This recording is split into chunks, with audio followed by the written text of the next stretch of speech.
আসসালামু আলাইকুম। প্রিয় দর্শক, অন্য মঞ্চের আলাপচারিতায় আপনাদের সকলকে আমন্ত্রণ জানাচ্ছি।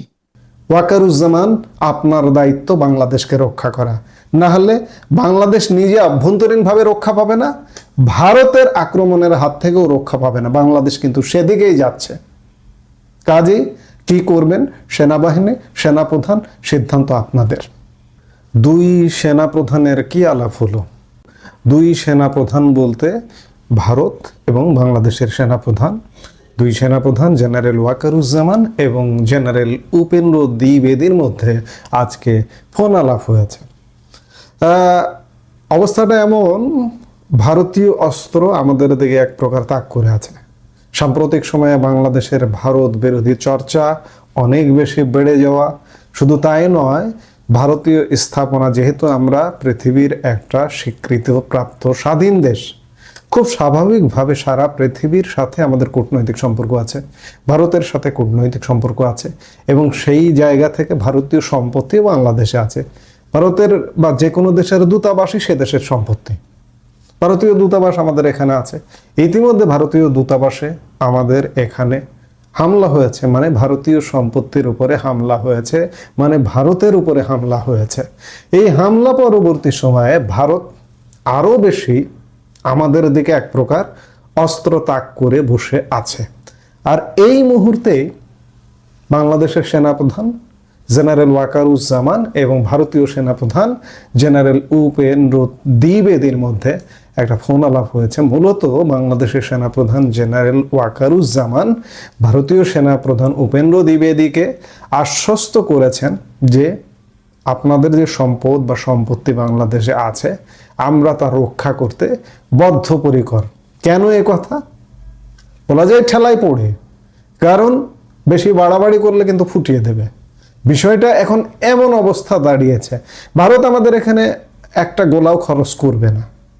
ভারত যেগুলো করবে, কূটনৈতিক নানা রকম পদক্ষেপ নেবে, বাণিজ্যিক পদক্ষেপ নেবে, সম্পর্কের পদক্ষেপ নেবে।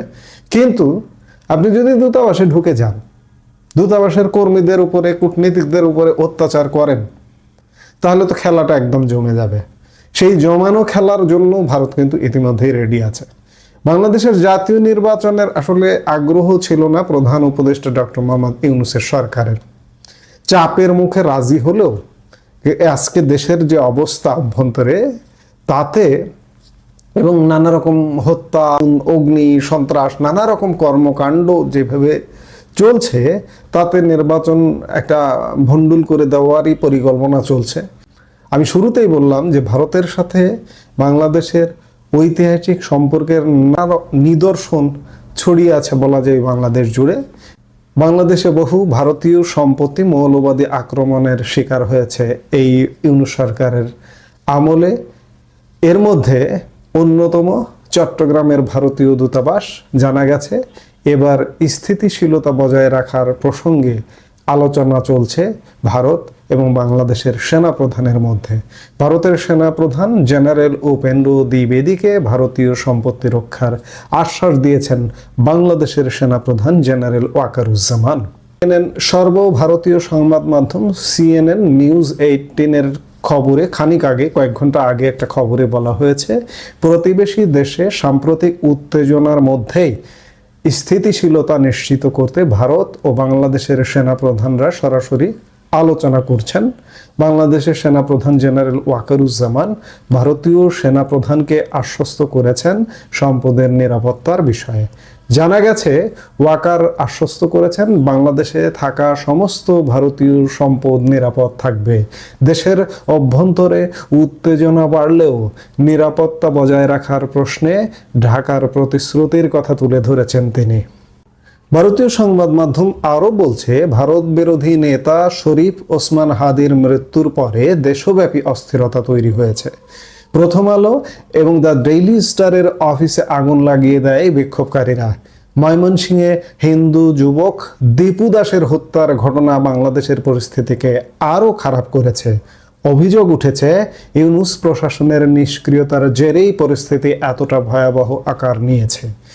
প্রশ্নের মুখে বাংলাদেশের নির্বাচন। ভারত বারবার বাংলাদেশে গণতান্ত্রিক পদ্ধতিতে নির্বাচনের উপর জোর দিয়েছে, স্বচ্ছ নির্বাচনের প্রতি দায়বদ্ধতার কথা জানিয়েছে। কিন্তু রাজনৈতিক মহলের আশঙ্কা, অনির্দিষ্টকালের জন্য নির্বাচন পিছিয়ে দিতেই গভীর ষড়যন্ত্র চলমান রয়েছে। বাংলাদেশের সরকারে ইউনূস আসার পর থেকেই ভারতের সঙ্গে সম্পর্ক ক্রমশ খারাপ হয়েছে। বিভিন্ন সময়ে বাংলাদেশের অভ্যন্তরের সমস্যার জন্য ভারতের দিকে আঙ্গুল তুলেছে বাংলাদেশের নেতারা। এই অবস্থায় দুই দেশের সেনা প্রধানের আলোচনা অত্যন্ত গুরুত্বপূর্ণ। ইউনূসের শাসন আমলে কাছাকাছি এসেছে বাংলাদেশ পাকিস্তান।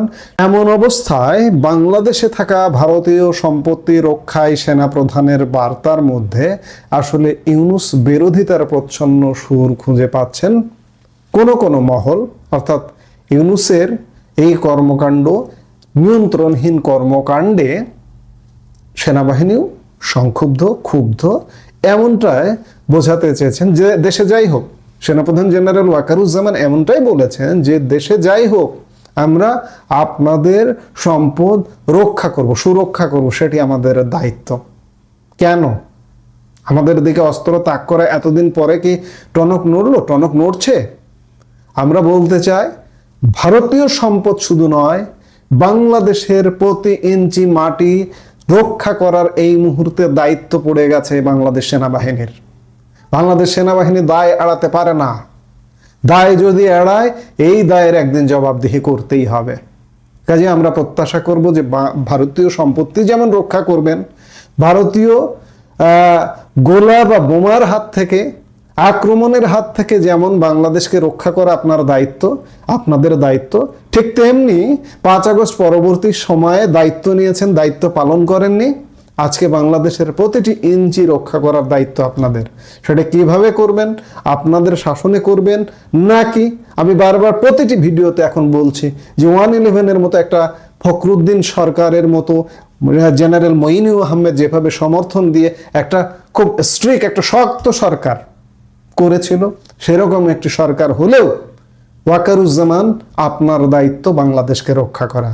না হলে বাংলাদেশ নিজে অভ্যন্তরীণভাবে রক্ষা পাবে না, ভারতের আক্রমণের হাত থেকেও রক্ষা পাবে না। বাংলাদেশ কিন্তু সেদিকেই যাচ্ছে।